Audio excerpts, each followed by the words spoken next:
लेकिन ये नहीं कहा कि भुजल कैसे चढ़ाना चाहिए, मैंने बताया कथा में। इसीलिए तेलवत धारा जैसे होती ऐसी भक्ति होनी चाहिए और ऐसे ही जल चढ़ाया जाता, धार में टूटे तो वो धार में टूटे। हर स्थिति में, सुख में दुख में, हंसते रोते खाते पीते गिरते पड़ते, उसका चिंतन न टूटे, वो भक्ति है। सुख जीवन में आ गया तो नाचने लगे, भक्ति करने लगे, पूजा पाठ करने लगे। इसको बंद कर दूंगा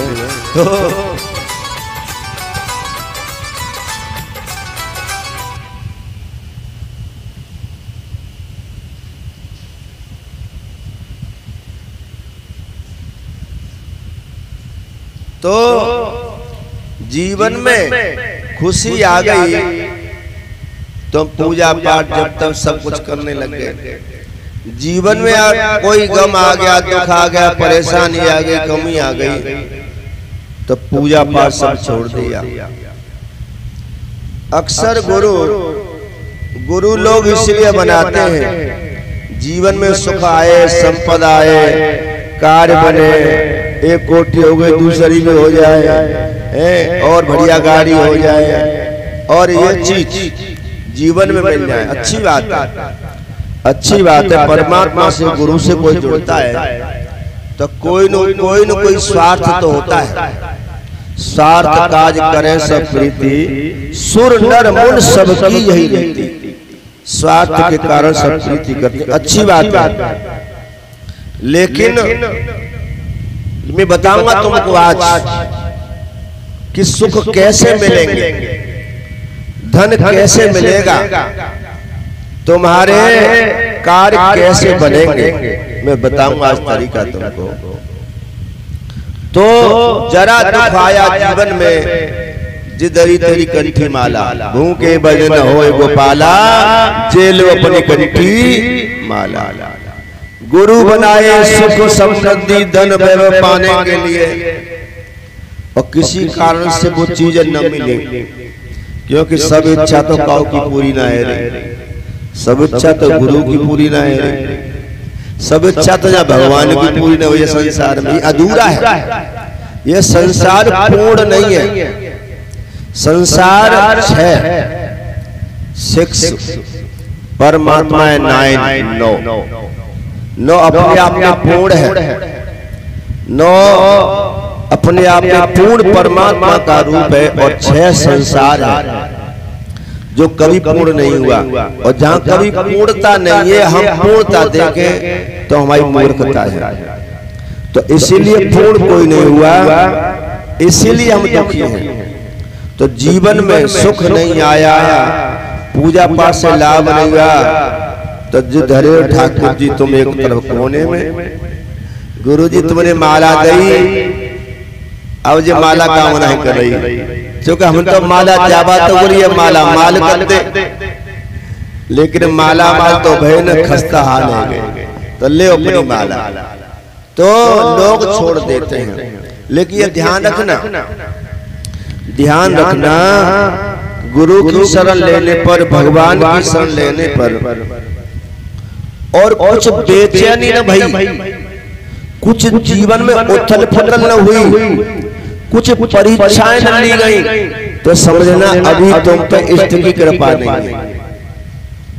जीवन में कुछ न कुछ उथल पुथल, कुछ न कुछ बेचैनी, कुछ होना चाहिए, क्योंकि वो इष्ट आपकी परीक्षा ले रहा है, आपके जीवन में आएगा, क्योंकि गुरु ने दिया है तो आना पड़ेगा इष्ट, तो वो परीक्षा लेगा। कुल मिला के हर हाल में उसे न छोड़ो, चाहे कुछ भी हो जाए, चाहे लाख तूफान आए, चाहे जिंदगी हो जाए, तो होंगे न जुदा, आ कसम खा ले। गाना सुना है ना? तो ऐसे ही अपने इष्ट से, चाहे जिंदगी में कितने बड़े द्वंद तूफान आ जाए, कितने भी कष्ट आ जाए, लेकिन गुरु ने दिया है मैं नहीं छोड़ूंगा, तो फिर वो इष्ट प्रसन्न हो जाता है और बिना मांगे सब कुछ देता है। क्योंकि मैं नहीं कह रहा, स्वयं भगवान कह रहे हैं अनन्यास चिंतन्तो माम ये जनाः परिपासते।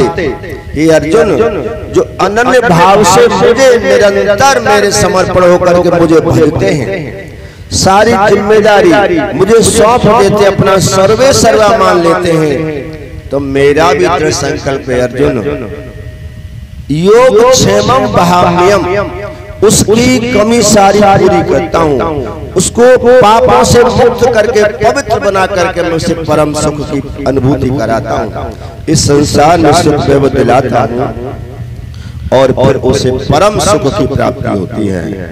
लेकिन होना चाहिए अनन्य भाव, हर स्थिति में उसको याद किया जाए, तो ये भक्ति है।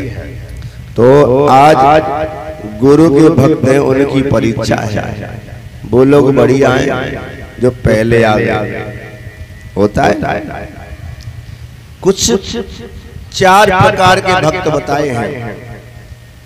एक भक्त ऐसा है, सूर्य नहीं निकले हैं अभी, सूर्य कभी छुपते नहीं है, सूर्य अभी निकले नहीं है, उदय नहीं हुए। सूर्य का उदय कहाँ होता है? सबसे पहले बताइए, सूर्य कहाँ उदय होता है? अरुणाचल में, सबसे पहले अरुणाचल में, और सूर्य भगवान प्रकट होते हैं, दिखते हैं, तो इसीलिए उसे अरुणाचल कहा है।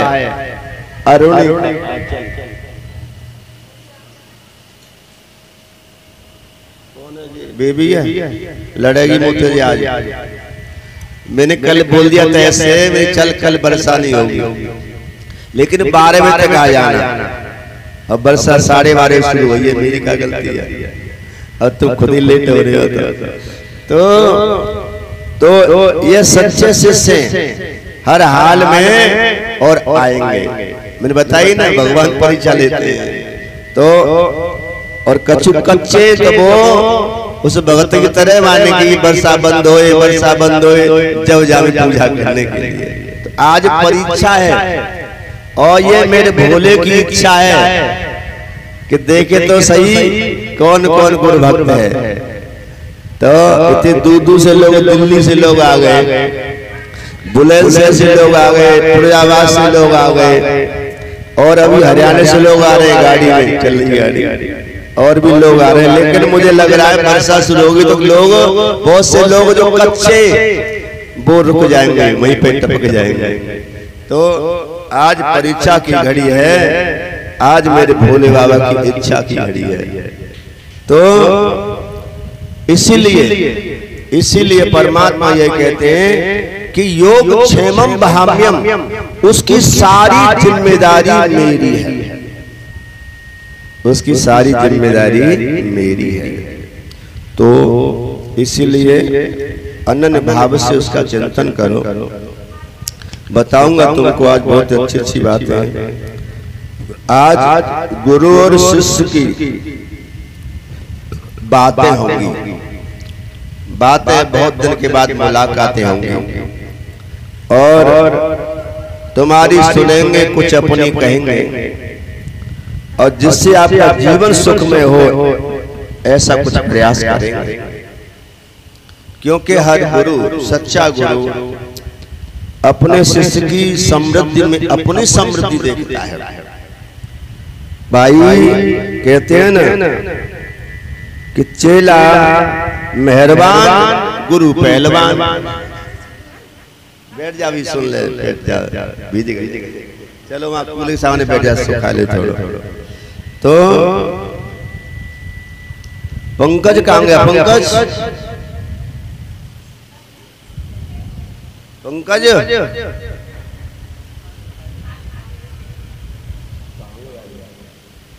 पंकज भी चेला है हमारा, उसको भी हमने गुरु मंत्र दिया है। 5 साल की उम्र में इसको चेला बनाया था, इसको मंत्र दिया है। बेटा है वो तो अलग बात है, लेकिन ये शिष्य भी है। हाँ भाई, किधर गया, कहाँ है? देखे मेरी है ना छोटी सी पटिया सी, उस पर घड़ी रखी होगी, बोले क्योंकि समय का विशेष ध्यान रखना चाहिए। Time not wait for anybody, बस time lost can not be recovered. इसलिए समय को पहचान के जो लोग चलते हैं वो विद्वान माने जाते हैं।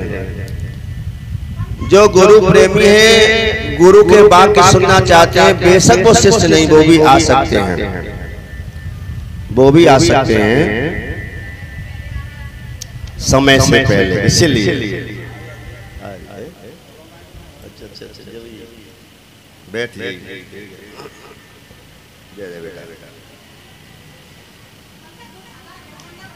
हाँ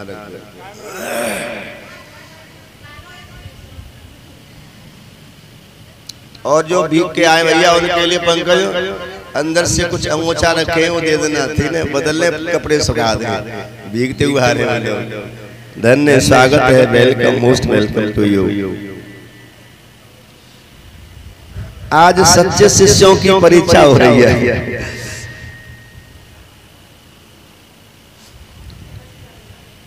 आ जाओ, जल्दी जल्दी बैठ जाओ। अब जो जो सामान लेके आए वो बैठ जाओ। भीग रही है, पानी पैर धोने के लिए देख, वो बाल्टी पानी रखो, यहाँ दो तो, और नहीं इधर से पानी ले, ऊपर जाना पड़ेगा। बाल्टी पानी रखो, मैं रख दे बाल्टी में धो ले पैर।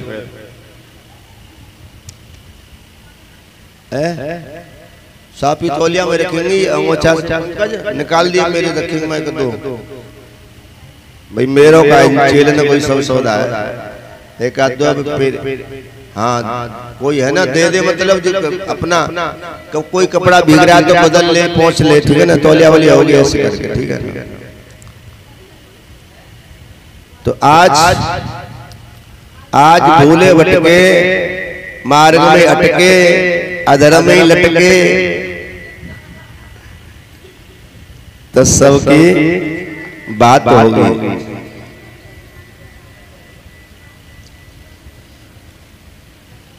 मैंने की नहीं, आज परीक्षा है, आज मेरी भोले की इच्छा है कि देखे तो सही।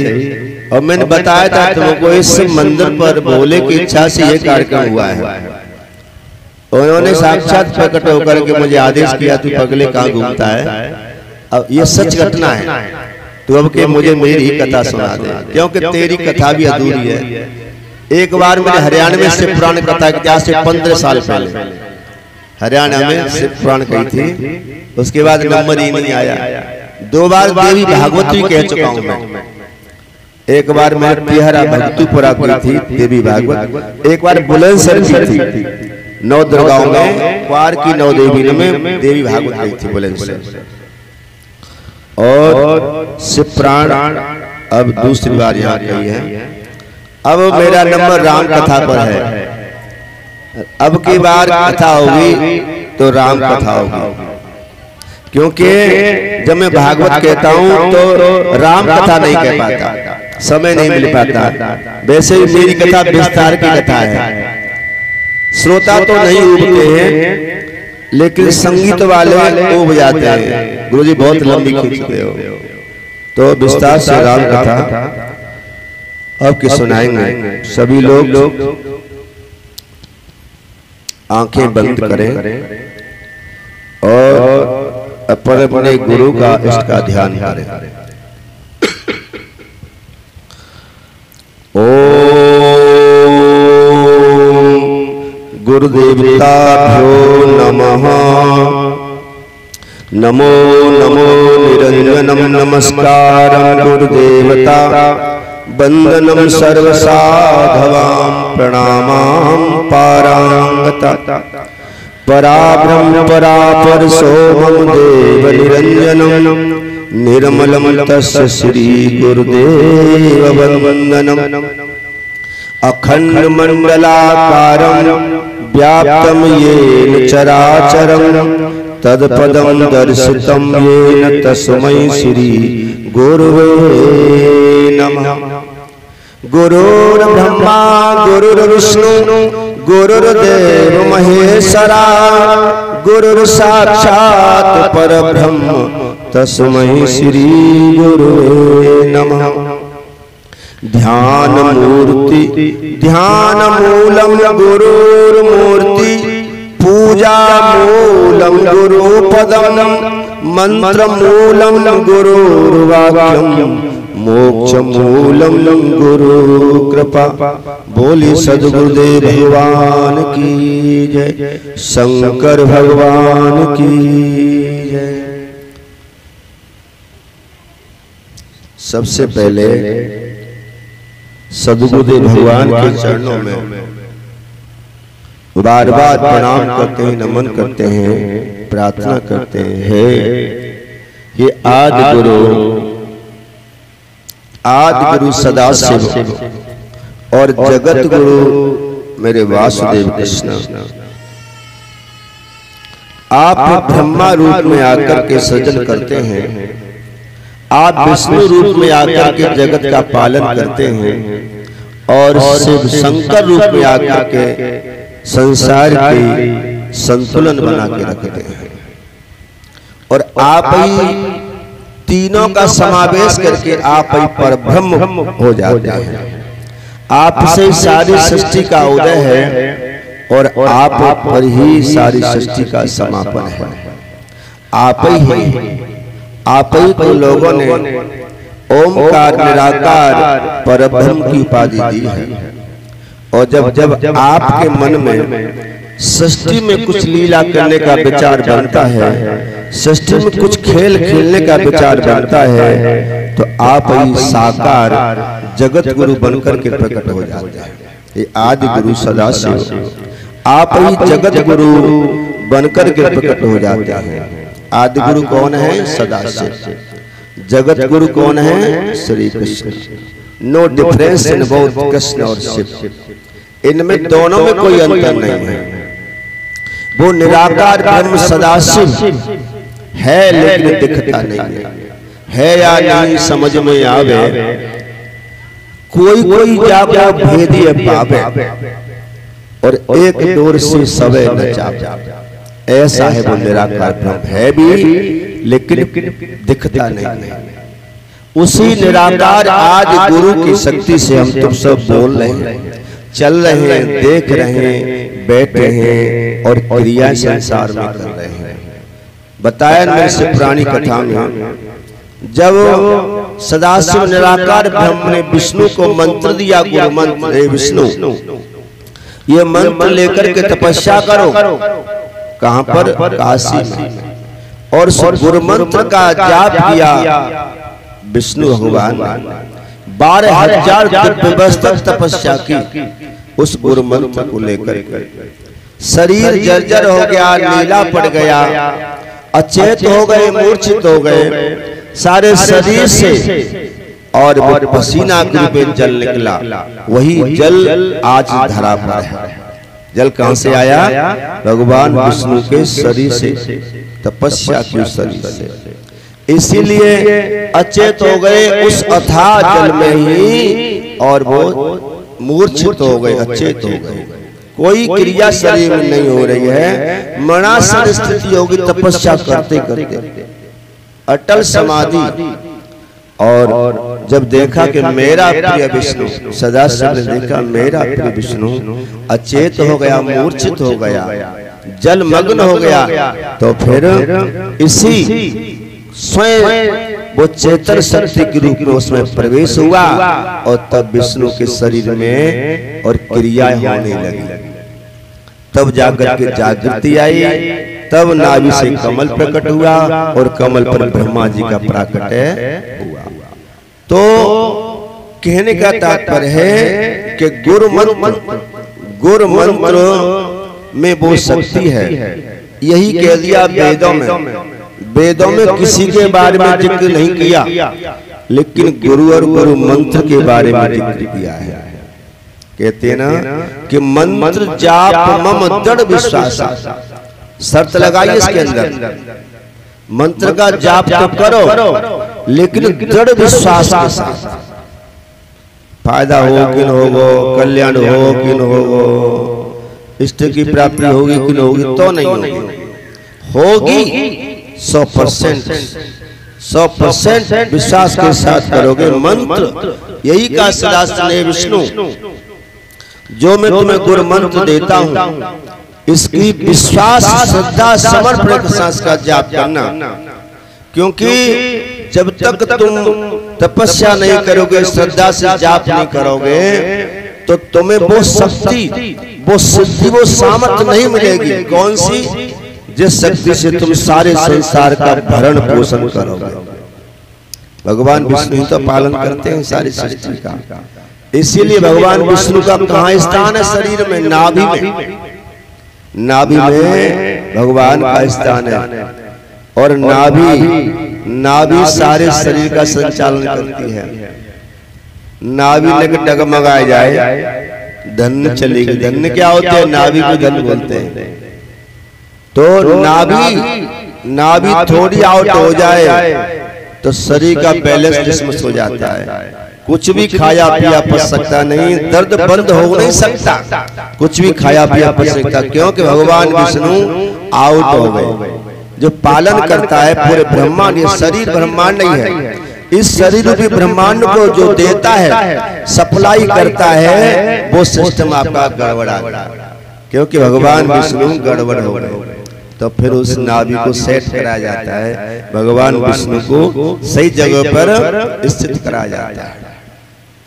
आगे चल करके दिल, जहाँ दिल होता है, हृदय अटैक, हार्ट अटैक हो गया, तो हार्ट में किसका वास है? हृदय में भगवान शंकर पार्वती का हृदय में वास है। इसलिए जिन्हें हार्ट अटैक की संभावनाएं होती हैं, वो भोलेनाथ का, शंकर भगवान का जाप करें इस भाव को लेके। कभी जीवन में बीमारी आई नहीं सकती, क्योंकि दिल के देवता हैं शिव, दिल के देवता, हार्ट के देवता हैं शिव, शंकर और पार्वती। ऊपर चलेंगे, गले में भगवती बैठी है, सरस्वती, दुर्गा, भवानी, कंठ विराजे भगवती।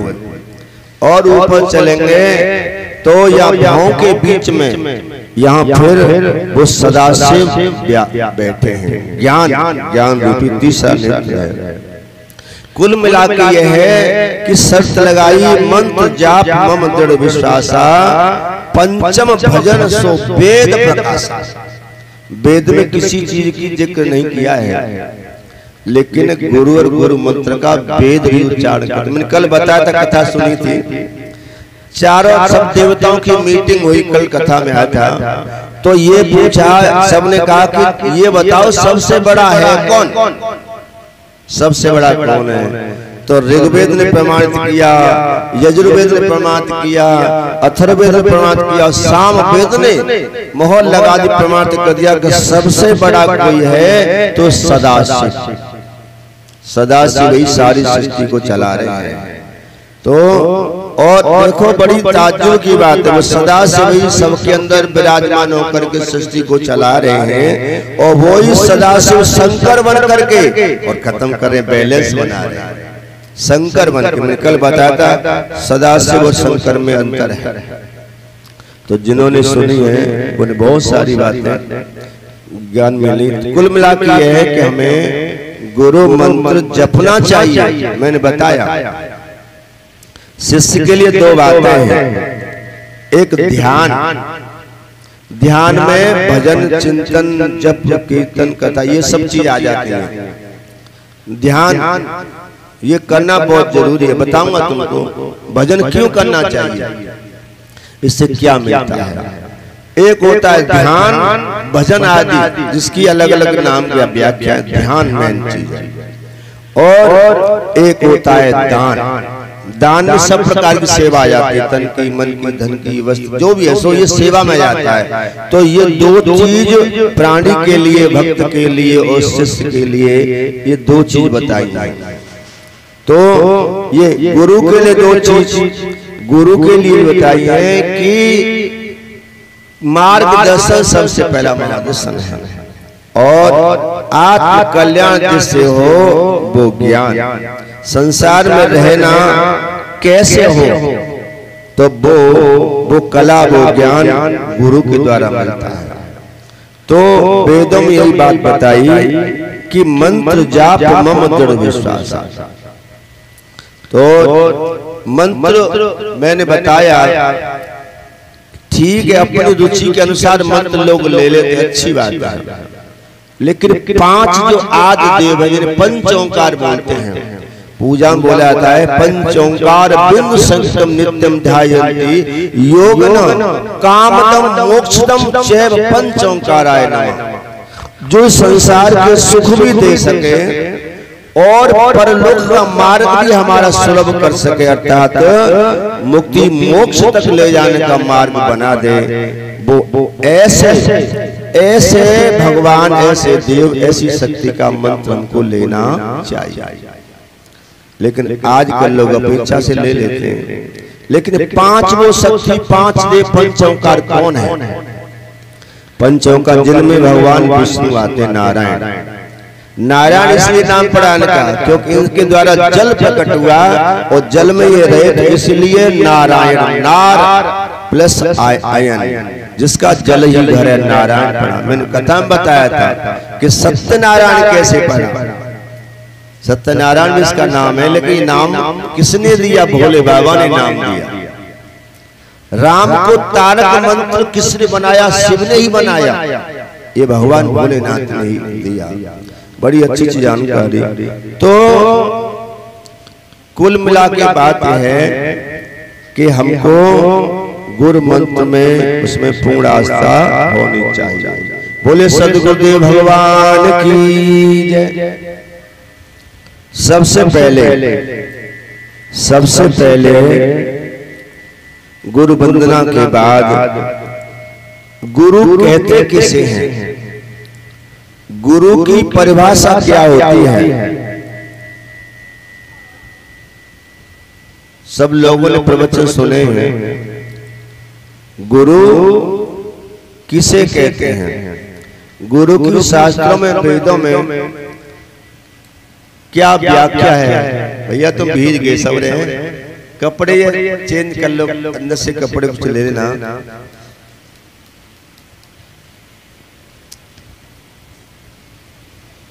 भाई कन्हैया से ज्यादा भोले को प्रेमी और कौन है सकता है?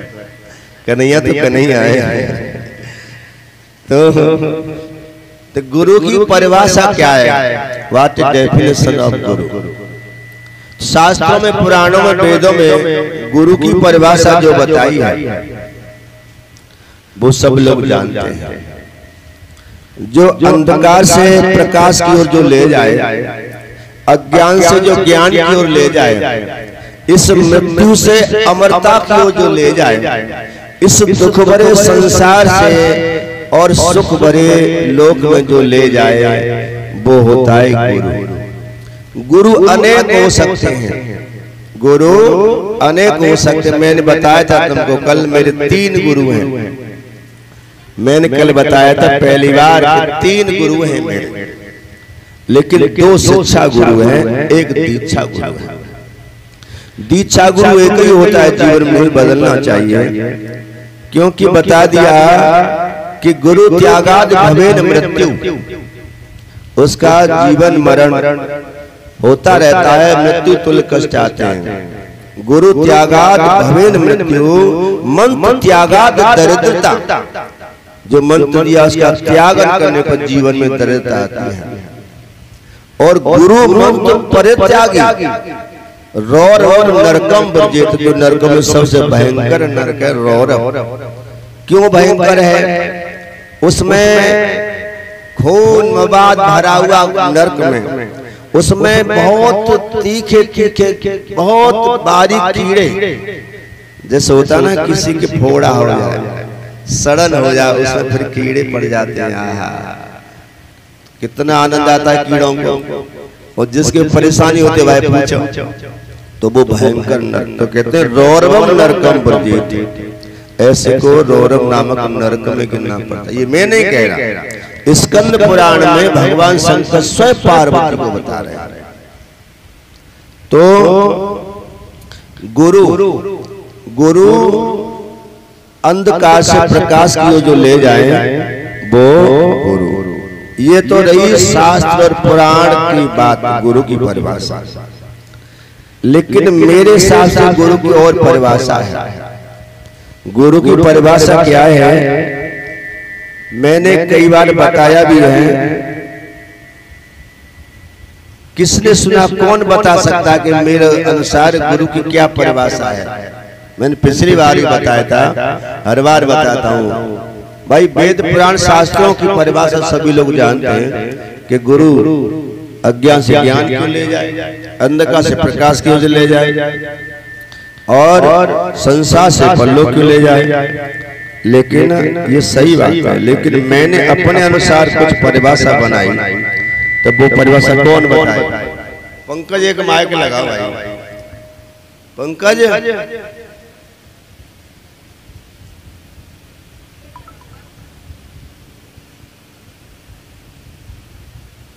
आज प्रश्नोत्तरी भी होगी, किसी को कुछ पूछना है उसका भी हम जवाब देने का प्रयास करेंगे, ठीक है ना। अपने मन में मत रखिए कोई बात, पूजा से, पाठ से, जप से, तप से, भजन से, माला से, किसी चीज से कोई भी समस्या तो उससे आप पूछोगे तो अच्छा लगेगा और उसका जवाब भी देने की कोशिश करेंगे।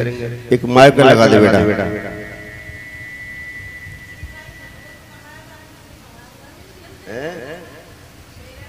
नहीं भाई, तुम फिर क्या कहते हो? तुम मेरी बात भी याद नहीं रख रहे, मेरे गुरु की बात भी याद नहीं रख रहे। गुरु जी ने क्या कहा? याद है तो आबाद है, भूल गई तो ये मेरे गुरु का वचन है। ये बच्चा, याद है तो आबाद है, भूल गए तो, और जब ही वचन मेरे मुख से बंद होगा जब चिता पे सो जाऊंगा, उससे पहले नहीं होगा कि गुरु का वाक्य है और सच है, सच है। तो मैंने बताया था कि what is definition of Guru, my according चैतन्य गुरु, मेरे अनुसार वो परिभाषा क्या है। एक बात चलो बताओ, कोई बता सकता है, इसीलिए पूछ रहा हूं कि तुम कहां तक याद रखते हो। एक बात और रह गई, मैं बता रहा था कि पंच देवता संबंध विष्णु पे बोले तो बहुत लंबे चले गए, और दूसरे शिव, तीसरे भगवती आशक्ति महागौरी शेरोवाली, तीन, चौथे गणेश, पांचवें सूर्य, ये पांच आदि देवता हैं। इनका कोई आदि अंत नहीं है, इनसे संबंधित हमको गुरुमंत्र लेना चाहिए, तो वो इस लोक के सुख भी देंगे और परलोक के सुख भी देंगे, और जिसके लिए हम जन्म जन्मांतर से भटक रहे हैं उसकी प्राप्ति भी वो कराएंगे। इन्हीं से संबंधित मंत्र ले लेना चाहिए, ठीक है ना। तो गुरु की परिभाषा कौन बताएगा? मैंने जो तुम्हें बताई है, इसीलिए कहते हैं कि कथा तो सुनते हो लेकिन पल्ले झाड़ सुनते हो। पल्ले झाड़ी भी कैसी होती, मैंने कल बताया था ना कि जब 5वीं कक्षा पहले पढ़ते थे, स्कूल में जाते, प्राइमरी में एक थैला ले जाते, बाम में टाट पट्टी रख के ले जाते। पहले स्कूल में नहीं, बेंच कुर्सी नहीं होती थी, बिछाने की व्यवस्था नहीं होती, अपने घर से लेके जाते थे और क्लास लगी उसे बिछा लिया। और कच्चे स्कूल होते थे, मिट्टी होती थी, धूल मिट्टी। अब तो बड़ी व्यवस्था बन गई, और पढ़ते, और जब पढ़ने के बाद और कुछ बच्चे क्या कहते हैं, वो टाट पट्टी जो हिलाई और भगे चले गए। लेकिन हमने वो टाट पट्टी कभी स्कूल में नहीं हिलाई, उसको तय बना करके बस्ता में रख के घर पर उसको हिलाते थे, क्योंकि उसमें सरस्वती मैया की रज है, उस विद्या मंदिर की उसमें रज है। बोले जा अपने घर ले जाओ, तो इसलिए आज वो काम आ रही है। तो गुरु की परिभाषा कोई नहीं बताएगा, चेला पक्के बनो, कहूं अड़ जाओ तो चेतन गुरु को नाम बदनाम न करो, कहूं अड़ जाओ लवली बताएगी, लवली बताएगी। चलो जितना तुमको जानकारी याद है उतना बता। मैं तीन परिभाषा बताई है गुरु की। आजा बेटा इधर आजा, माइक, अच्छा देख लो माइक अपने पहुंचेगो, देख लो माइक भी जानकार है। ये हमारी शिष्य है, इसे समय नहीं मिल पाता, अक्सर हमारी कथाओं में बहुत अच्छा भजन गाती है और कार्यक्रम अच्छे करती है। खड़ी हो जाओ,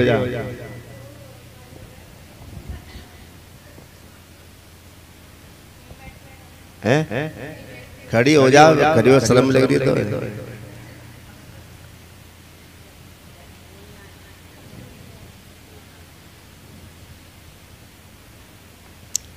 गुरु के में 3 नाम बताए हैं, उनमें से एक भी कोई बता।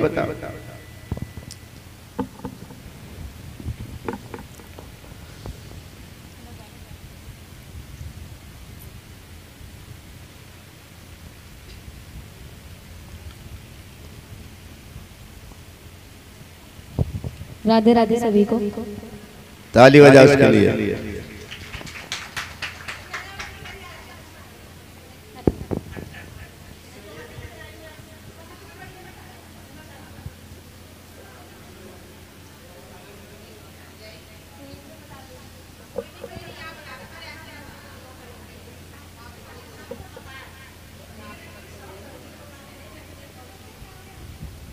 अच्छा तेरे नंबर आओगे, तेरे नंबर आओगे तो बता तो पूछूंगा। हाँ जितना पता होता है, नहीं पता तो पूछो हमसे, ठीक है ना। ज्यादा तो नहीं पता, लेकिन गुरु का मैटर में यही होता है कि अपने शिष्य का जीवन में जीने का सहयोग, कि उससे किस प्रकार से जीना चाहिए और उसका मार्गदर्शन करना कि वो किसी की गलत राह पे न जाए, और उसके लिए क्या सही क्या गलत ये अनुभव उसको बताना, और अहंकार से दूर रखना, उसके अंदर किसी प्रकार से कोई अहंकार ना जागृत हो, जिससे कि वो मार्गदर्शन में और या भगवान की प्राप्ति से दूर हो जाए। अच्छी बात है, इसने ताली बजाओ इसके लिए। एक बहुत सुंदर बात कही है कि जब तक अंदर झुकाव नहीं पैदा होगा तब तक अभिमान दूर नहीं होगा, और ज्ञान का, धन का, वैभव का, सौंदर्य का, कला का अभिमान जब तक रहेगा तब तक झुकाव नहीं होगा, और झुकाव नहीं होगा तो भगवान उसे कतई पसंद नहीं करते। उन्होंने नारद को नहीं छोड़ा, उन्होंने राधा को नहीं छोड़ा, उन्होंने लक्ष्मी को नहीं छोड़ा, उन्होंने लक्ष्मण को नहीं छोड़ा। जिसने अभिमान किया, चाहे वो कितना भी प्रिय है, उसको दंडम दिया, क्योंकि अभिमान भगवान का भोजन है। कहते हैं ना, कियो करायो सब जावे जब आवे अभिमान। तो अभिमान मत करना, ठीक है ना। अभिमान भगवान को पसंद नहीं है, ये अच्छी बात बताई इसने, लेकिन मुख्य बात पर नहीं पहुंची। अब बेबी बताएगी।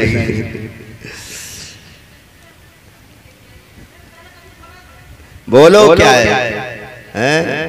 शेर गुरु के शेर बच्चे हैं, बोलो। हाँ बोलो।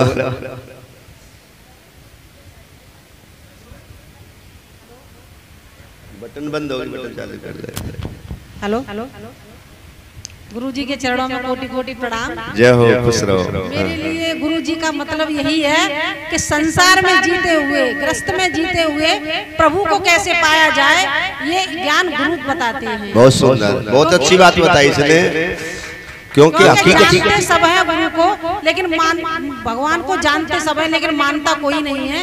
लेकिन भगवान को मानना कैसे है, पूजा कैसे करें, भजन कैसे करें, और इस शरीर का उद्धार कैसे हो, इस जीव का, ये गुरु के चरणों में बैठकर ही पता चलता है। बहुत सुंदर, ताली बजाओ। देखो सबसे बड़ी बात है, भक्ति भजन पूजा पाठ तो सब लोग जान लेते हैं, लेकिन संसार में कैसे रहा जाए, भोगों में कैसे रहा जाए, सारे सुखों में कैसे रहा जाए, धन वैभव में रहा जाए, लेकिन फिर भी न बंधे, फिर भी मोक्ष हमारे चरणों में आकर के गुहार करे के चलो मैं तैयार हूँ। इतने सारे कर्म करने के बाद, अच्छा खाने के बाद, पीने के बाद, घर में रहने के बाद, धन में अच्छा आभूषण, सुंदर वस्त्र, सब कुछ करने के बाद भी, और हम माया में न बने, बंधन में न बने, मोक्ष हमारे दरवाजे पर खड़ा होकर चल, जिसके लिए हमारा मेन लक्ष्य वही है, हर जीव का वही लक्ष्य है, एक दिन परमात्मा की प्राप्ति। और कब कौन मिलता है, कितने दिन भटकता है कोई, तो यही हम न जाने कितने समय से अपने परम पिता से, परमात्मा से बिछड़े हुए हैं, उससे मिलना ही हमारा मकसद है। हर प्यारी लड़की, अनमैरिज लड़की अपने माता पिता के घर रहती है, उसके दिमाग में यही चलता है, उसके माता पिता के दिमाग में यही चलता है, उसके भाई के दिमाग में यही चलता है कि मैं अपनी बहन को, अपनी बेटी को, अपनी बिटिया को ऐसा योग्य बनाऊं, ऐसा योग्य बनाऊं कि ससुराल जाकर के मेरी नीची न कराए। एकदम हर तरह से सक्षम। ऐसे ही वो बिटिया भी सोचती है कि मैं अपने माता पिता के यहाँ इतनी पढ़ी लिखूं, आचरण सदाचार ऐसे सीखूं, ससुराल में कोई मुझे नामोशी न दे और मेरे माता पिता का नाम नीचा न हो। तो गुरु माता पिता ही तो है, माई तो है गुरु। तो हर गुरु यही चाहता है कि मेरा बच्चा संसार में खूब आनंद में रहे, सुखों में रहे, वैभव में रहे, लेकिन फिर भी न बंधे, फिर भी संसार में न बंधे और परमात्मा की उसको प्राप्ति हो जाए। तो यही सबसे पहले सुखदेव महाराज के पास व्यास जी के दो शिष्य पहुंचे। उन्होंने वो प्रसंग गुनगुनाने लगे, ऐसा वो भगवान, ऐसा वो श्याम सुंदर जिसने अपने शत्रु पर भी दया कर दी। अरे वो पूतना राक्षसी भयंकर विष लगा करके आई, कन्या को मारने के लिए आई, लेकिन धन्य वो दयालु को, उसने उस राक्षसी पर भी कृपा कर दी। जो स्थिति अपनी माँ यशोदा रोहिणी को दे देती, वो ही पद उसको दे दिया। ये गाया श्लोकों में। तो इस श्लोक को सुनकर के सुखदेव जी की तपस्या खुल गई, समाधि खुल गई। अरे ऐसा कौन है संसार में जो अपने शत्रु को भी परम स्थान दे दे, परम सुख दे दे। भैया तुम कौन हो और ये तुम किससे सीख रहे हो? तो उन्होंने कही, गुरुजी ने हमें तो इतना नहीं बताई है, अगर तुम ज्यादा जानकारी लेना चाहो तो जाओ अपने पिता के पास। तो सब सुखदेव के पिता व्यास जी हैं। जन्म लेते ही वो जंगल में तपस्या में चले गए थे। तो वहां आए तो उन्होंने कहा, बेटा ज्ञान तो दूंगा तुम्हें, ये व्यवस्था तो बताऊंगा जो तुम पूछना चाहते हो, लेकिन तुम अभी निगुरा हो, और निगुरा को अगर कोई शक्ति, कोई संपन्नता, कोई सिद्धि पदवी ज्ञान दे दिया जाए तो लोग ये कहेंगे कि व्यास ने पक्षपात किया, अपने पुत्र को पुत्र मोह में आकर के वो ज्ञान दे दिया। इसलिए लोग उंगली न उठाएं, इसलिए गुरु बनाओ। एक पिता कह रहा है, दुनिया व्यास जी को गुरु मानती। आज व्यास पूर्णिमा के नाम से भी जाना था, गुरु पूर्णिमा को व्यास पूर्णिमा के नाम, जिसने समस्त सृष्टि ज्ञान दिया। तो गुरु बनाओ, तो किसे गुरु बनाए? जाओ जनकपुर में राजा जनक के पास। तो राजा जनक तो गस्ती है, कई रानियां बड़े बड़े महल में रहते हैं, आलीशान व्यवस्था में रहते हैं। तो वहां भेजा, क्योंकि सुखदेव जी के मन में कहीं न कहीं अभिमान है कि मैं तपस्वी हूँ, ज्ञानी हूँ, माया मोह से दूर हूँ। ये पहले वरदान ले लिया था। तो जनक जी पास गए, 3 दिन दरवाजे पे खड़े रहे, कोई सेवा नहीं, कोई सम्मान नहीं किया। 3 दिन के बाद जब देखा कि ऐसा तो नहीं है कि चेहरे पर गुस्सा आ गई हो, सिकन आ गई हो कि अरे हम तो आए यहाँ मिलने के लिए, जो तुमसे बोले न सेवा की, न सम्मान दिया, न बिठाया, न खिलाया पिलाया। 3 दिन तक परीक्षा, गुरु ने परीक्षा ली। देखो तो सही, और आजकल तो 3 मिनट मत बोलो, इंतजार कराए दो, वो तो हार हो जाए। गुरु दूसरों देखेंगे, ये तो सीधे मोदी बोले उन्हें बैठे बुलाएंगे। गुरुओं की परीक्षा भी बड़ी अजीब होती है। हाँ बोलो।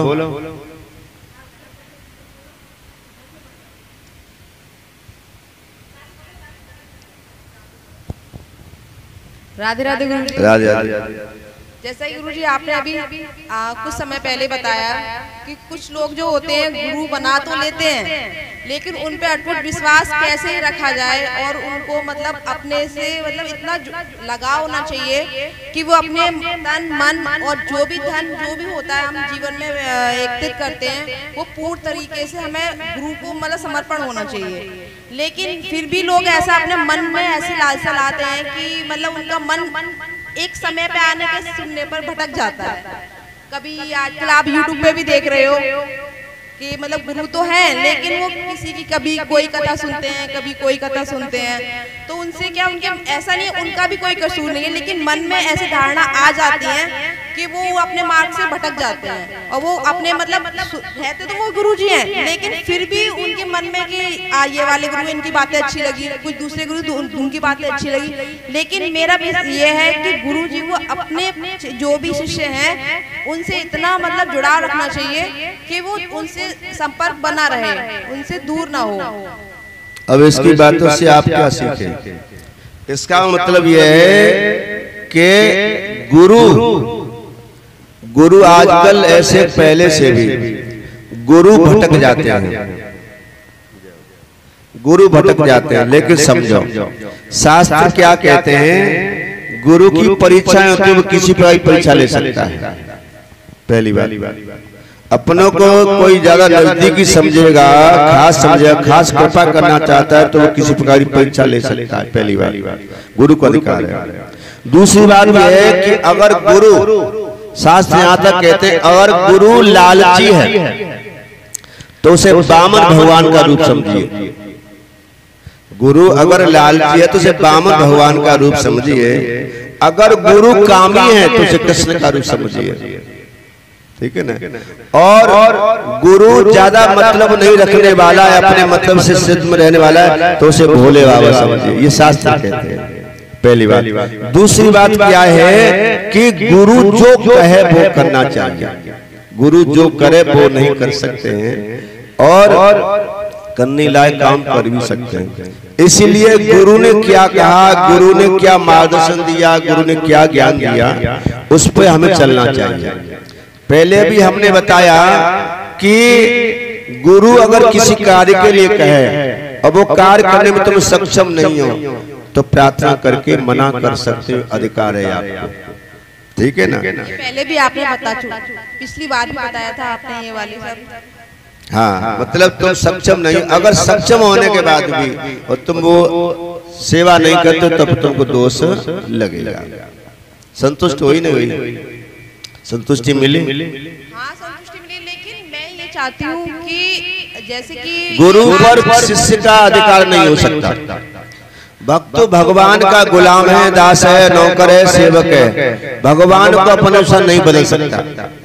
ऐसे ही गुरु स्वतंत्र है। गुरु पर शिष्य का अधिकार नहीं हो सकता। प्रार्थना की जा सकती है, उसे प्रार्थना की जाती है, विनय की जा सकती है। ठीक है ना। तो इस तरह से गुरु पर अधिकार नहीं हो सकता।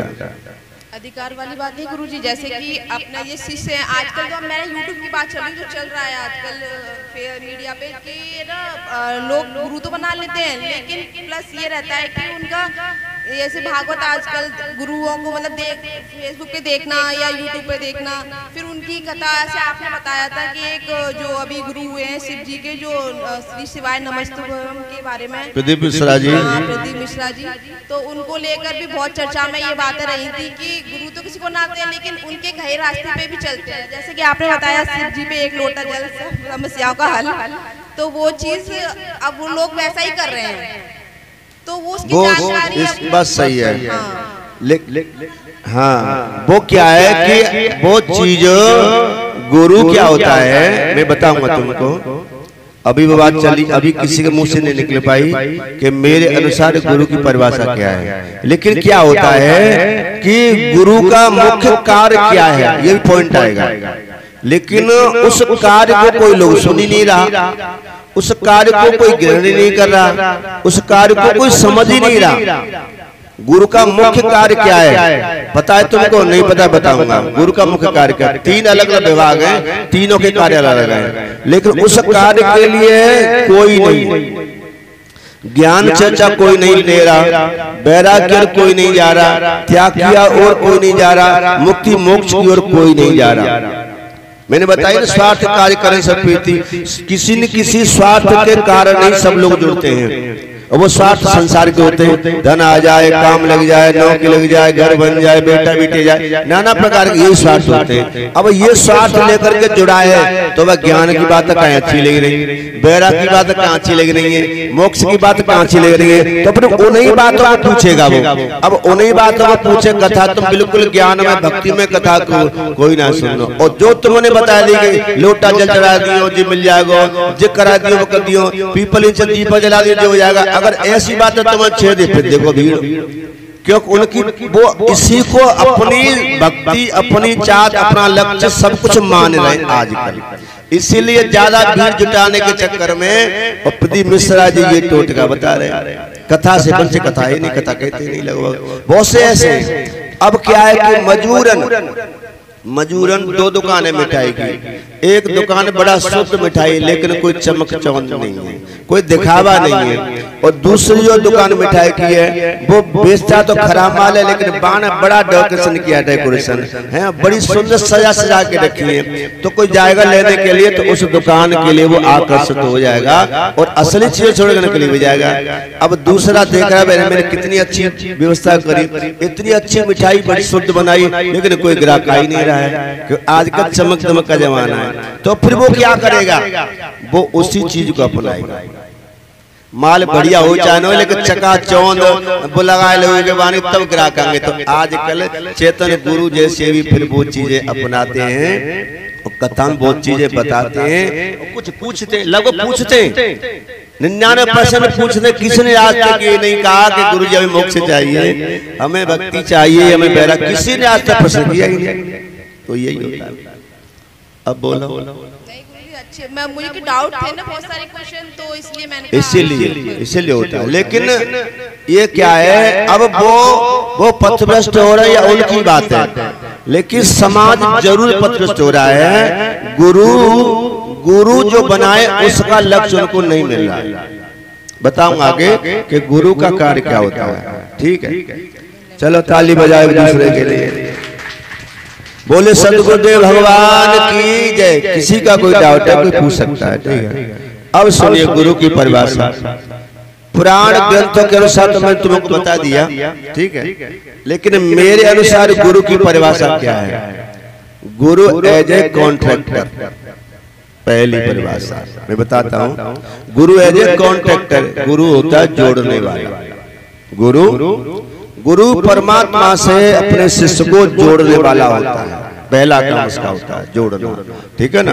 और दूसरा होता है गुरु एज ए गारंटर, मतलब परमात्मा से तुमको जोड़ दिया और जो तुम दान धर्म सेवा कर रहे हो, जो मोक्ष के लिए तुम प्रयास कर रहे हो, उसका वो गारंटर है।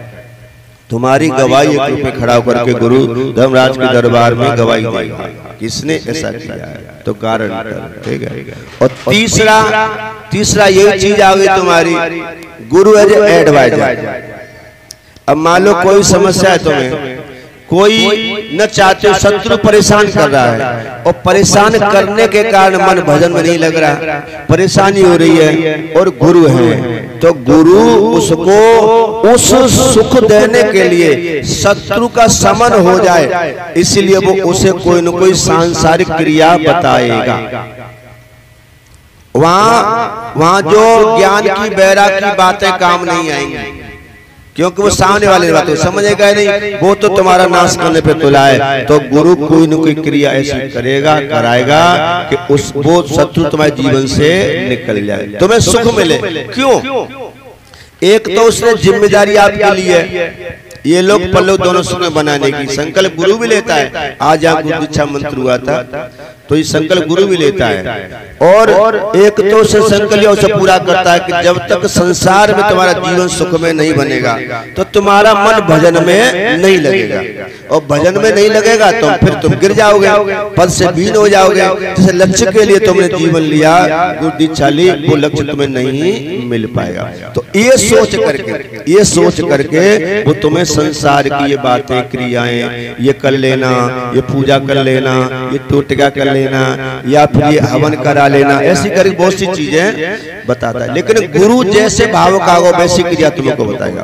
तांत्रिक गुरु हो, भूत प्रेत वालों गुरु मानने वाला तो तुमको शमशानी पूजा बताएगा, आधी रात की पूजा बताएगा, काली की पूजा, अन्य प्रकार की तांत्रिक क्रिया बताएगा। वो निषिद्ध गुरु माना है, वो कल्याण नहीं कर सकता। अच्छा कोई सात्विक गुरु होगा, वेद आचरण करने वाला है, कथा वाचन करने वाला है, तो तुमको फिर सात्विकी पूजा, हवन, ये चीजें पूजा पाठ ऐसी बताएगा जैसे उसके स्वभाव है। लेकिन तुम्हारे मांगने के लिए, तुम्हें सुखी करने के लिए वो ऐसी चीजें बताता है। ऐसा करो, तुम ये कथा करा लो, तुम ये परेशानी ये करा लो, ये हवन करा लो, इस चीज का दान कर देना, ठीक है ना। ये कारण होता है तुम्हें सुखी करने के लिए।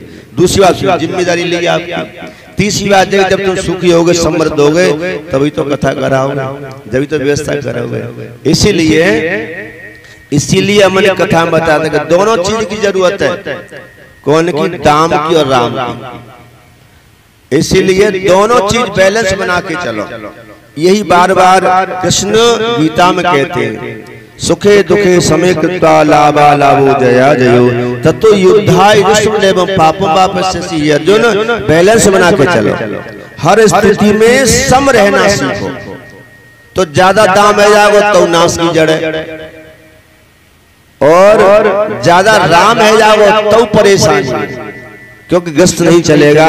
जो हमारे दायित्व हैं, तुम्हारे फर्ज हैं, जो संसार में फर्ज अदा करने के लिए आए हैं। बेटा बने तो पिताजी की सेवा करनी है, शिष्य बने गुरु की सेवा करनी, पति बने पत्नी की देखभाल करनी। तो इसके लिए व्यवस्थाएं चाहिए, बातों से नहीं होता। क्योंकि पेट में भूख लगी है और माला लेकर भजन करने बैठ जाए तो बस पेट थोड़ी भर जाए। बाकी तो प्रयास करना पड़ेगा, या फिर इतनी सिद्धि भक्ति करनी पड़ेगी कि अपने आप थालियों की लाइन लग जाए, करना पड़ेगा। तो इसीलिए दोनों चीज जरूरी है संसार में। इसलिए तो नारायण और लक्ष्मी दोनों जरूरी है, बिना लक्ष्मी के संसार नहीं। इसीलिए शिव और सेवा की जरूरत है।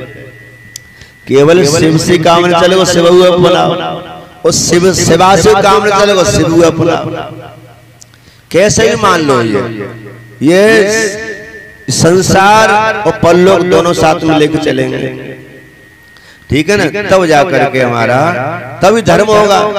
भाई धन नहीं होगा, पैसा नहीं होगा तो धर्म भी नहीं होगा। गुरु जी को माला लाने कहां से लाओगे, प्रसाद लाओगे कहां से लाओगे? तो ये उसी से होगा। इसलिए धन भी जरूरी है और परमात्मा भी जरूरी है। दोनों को बैलेंस बना के चलो जीवन में। मैं तो कहता हूँ, मैंने अभी तक जितने शिष्य जोड़े, किसी से ये नहीं कहा कि तुम ये चीज छोड़ दो। बताओ किसी कही हो तो? तुम संसार के बहुत से लोग हैं, बहुत से गुरु फल छुड़वाते हैं, फल खाने की चीज छोड़ने की चीज। मूर्ख लोग हैं वो, फल छोड़ा नहीं था। अगर फल छोड़ना है तो छोड़ना है जो हम अच्छे कर्म कर रहे हैं मुक्ति मोक्ष के लिए, फल की चाह नहीं करना है। कर्म किए जा फल की इच्छा मत कर इंसान, तो वो फल है जो कोई आम सेब केला फल नहीं है। ये तो ना कि सेब छोड़ दियो, कि पपीता छोड़ दियो, इससे कुछ नहीं होगा। तो वो फल, अगर मुक्ति चाहिए, मोक्ष चाहिए, तो संसार के जो अच्छे कर्म, बुरे नहीं अच्छे कर्म करने पड़ेंगे और उसके फल का भी त्याग करना पड़ेगा, निष्काम, तब मुक्ति मोक्ष मिलेगा। तो वो फल छोड़ने की है। तो मैंने कभी से ये नहीं कहा कि तुम ये चीज छोड़ दो। मैं तो सबसे यही कहा है कि तुम संसार के 9 कार्य करते हो, अच्छे ठाट बाट में रहो, खूब आनंद में रहो। उसी टॉपिक की बात चल रही है। तो मैं तुम्हें उस अच्छे ठाट बाट में रहने पर भी तुम्हें संसार में नहीं बंधने दूंगा। अगर जुड़े रहोगे तो आनंद है, भटक जाओगे। तो कुल मिला के यह है कि जब सुखदेव महाराज जी को कहा कि जनकराज के पास जाओ, जनकराज गृहस्थी गुरु हैं और वो सन्यासी हैं। भाई नियम तो ये कहता है कि गृहस्थी का गुरु सन्यासी होता है, त्यागी साधु होना चाहिए, लेकिन यहाँ उल्टा हो रहा है। एक सन्यासी का तपस्वी का गुरु एक गृहस्थी हो रहा है जनक। और ऐसा वो जो परीक्षा ली 3 दिन तक, अंत में फिर उनको बिठाया और कहा कि मैं पिताजी ने भेजा है, आपसे दीक्षा लेना चाहता हूँ, आप मुझे ज्ञान दीजिए, दीक्षा दीजिए। तो उनके ठीक है, वो काम ही करेंगे, लेकिन एक क्रिया आपको पहले करनी पड़ेगी। गुरु मानने के लिए तो गुरु के आदेश का पालन करना पड़ेगा, ठीक है। एक जलता हुआ दीपक दिया जिसमें घी भरा है, ज्योति जल रही है कि मेरे महल एक से एक सुंदर महल, एक से एक सुंदर रानी है, सभी महलों में जाइए, ये जलता हुआ दीपक अपने हथेली पर रखिए और जाकर के ये देख के आओ कि मेरी कौन सी महल की रानी तुम्हें सुंदर, सबसे सुंदर लगी। ध्यान रहे, 2 सिपाही हाथ में तलवार लेकर के साथ में भेज दिए कि जरा भी दीपक की ज्योति बुझ गई, घी जमीन पे गिर गया तो उसी समय सुखदेव की तलवार से गर्दन काट देना। अब ज्योति जलती दीपक को लेके जा रहे हैं, साथ में सिपाही जा रहे तलवार लेकर के। सभी महलों में घूम आए, सब रानी को देख आए और पास में आए तो जनक राजा ने चाय सबके लिए है व्यवस्था। अच्छी बात है, तो दे दो भैया थोड़ी थोड़ी। तो चलो उनकी सेवा है, कोई बात नहीं कर रहे हैं, तो पीते रहो। तो